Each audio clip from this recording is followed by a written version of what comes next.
Man, it is good to be back. Just so you know, I've got Lawrence de Groot here from the Netherlands, who is the European coordinator for Sea Shepherd. So I'm going to read a thing that I prepared on my last day in prison. I'll read that first, then I've got a few issues that you guys may be interested in, and then I'll just sling it out to questions. So bear with me on my prison prepared talk. Since 1987, when the moratorium on commercial whaling came into effect, Japan's so-called scientific research program has killed over 10,000 whales and generated over $1 billion in revenues. To call this anything other than commercial whaling is farcical. Japan has also tried to call it traditional, and yet they have no history of ever hunting whales in Antarctica. The only aspect that is traditional is the way the whales die. They are speared through the back with an explosive harpoon. They then spend the last 30 minutes of their lives thrashing in agony as they slowly but surely bleed to death. And while this may be acceptable for Japan, for most other civilised nations, it's a disgrace. It brings shame on Japan, it brings shame on the Japanese government, and it brings shame on the Japanese people. What upsets me the most about this, however, is where it happens. It's in my backyard, and it's in the backyard of all Aussies and Kiwis. That Japanese vessels sneak past us each summer to then slaughter whales in our whale sanctuary is deeply offensive.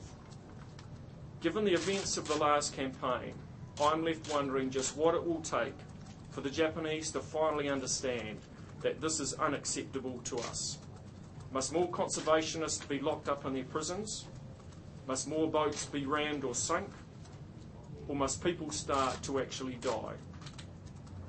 We came so close to being killed in Antarctica. If the captain of the Shona Maru had turned his vessel 2 seconds earlier, I'd be bringing my crew back to their families in body bags. Our lives were risked daily in what has descended into an ugly war. On more than one occasion, I was asking myself, why am I doing this? And like all of my crew, I came back to the same answer. I'm standing up for what I believe in, and I'm standing up for what's right. And I'm not alone.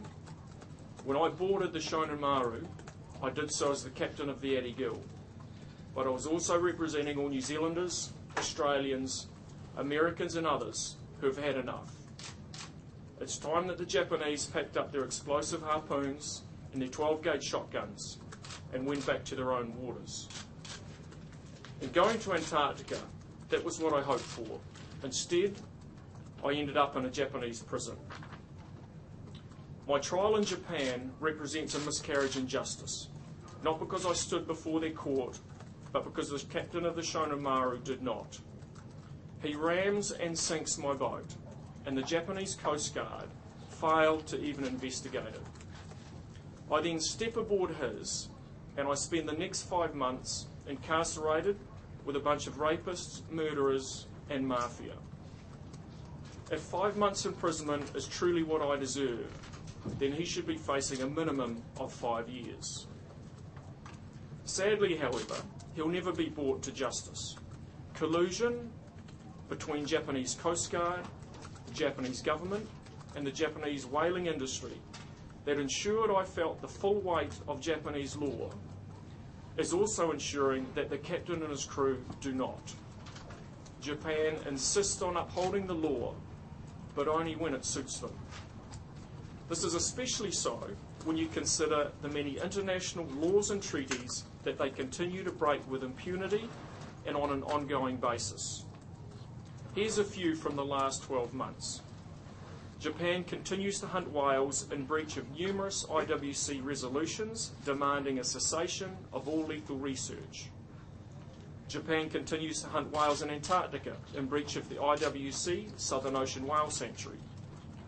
Japan continues to hunt sei whale in the Northern Pacific in breach of CITES, the Convention on Endangered Species. Japan continues to refuel its fleet below 60 degrees south in breach of the Treaty of Antarctica. The Nishin Maru continues its annual discharge of over 1,000 tonnes of offal into Antarctic waters in breach of the Treaty of Antarctica. All these crimes and treaty violations, and not a single one investigated, let alone prosecuted. And yet they convict me for possession of a knife and damaging a net. It demonstrates the blatant judicial hypocrisy that exists within Japan.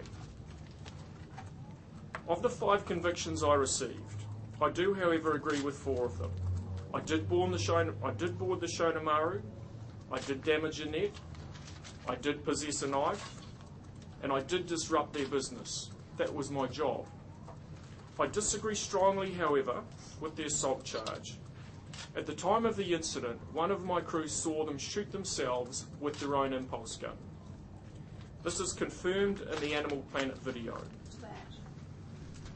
Well, there's always things you can improve, but I think, you know, our goal was getting Pete out of prison, and that's what eventually what happened. So, yeah, I think we did it in the right way. And if you could have done it differently, what would you have done? Well, we would have loved to have Pete's legal team, who was informed, to have, you know, brought the message somehow to Pete, so he wouldn't be so shocked when he was in prison. But apart from that, I think it went great. We figured it out. What about the people of New Zealand who've donated to the Sea Shepherd organisation? They were effectively lied to by that organisation with that release. What do you say there? Well, that's a choice we have to make. Like, it's fantastic that these people donate, but our priority was getting Pete out of prison. And if we're going to go around and informing everybody about our strategy that we follow, then there's, you know, no point of making that decision. And that's something we have all over the world where we make a decision. Some people are informed, some people are not, and that's how we work. So they can't really trust the organisation now. Yeah, they can still trust us, but they give money to us for our actions in the Southern Ocean or all over the world.